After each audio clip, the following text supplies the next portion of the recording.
চাল দিয়ে জাকাত খেয়ে মলি সাহেব হয়নি আমি। বাপের রক্ত ঝরানো মেহনতের রাত জাগা খুনকে পানি করা পয়সা দিয়ে আমাকে আলেম তৈরি করেছে।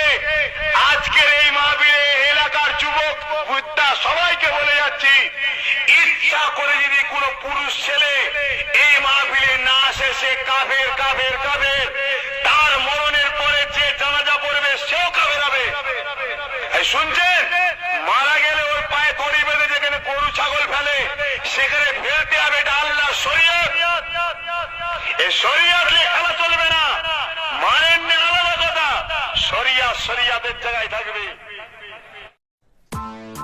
আসসালামু আলাইকুম।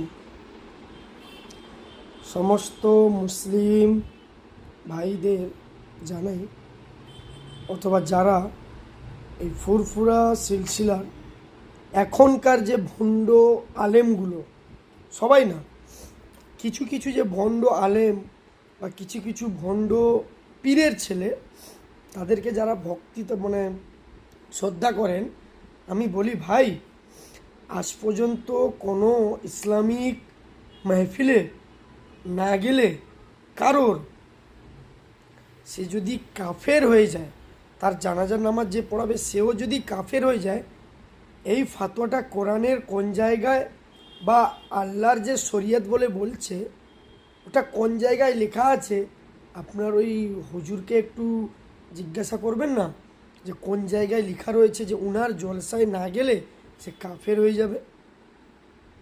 এই যে কিছু কিছু ভণ্ডামি কথাবার্তা মূর্খ মানুষদের জেহেনে ঢুকিয়ে দেয়, আর এইগুলো যে সমস্ত শ্রোতারা ওখানে বসে শুনছে তারা কোনো প্রতিবাদ করছে না, তারা কেমন ধরনের গাধা আমি নিজে জানি না।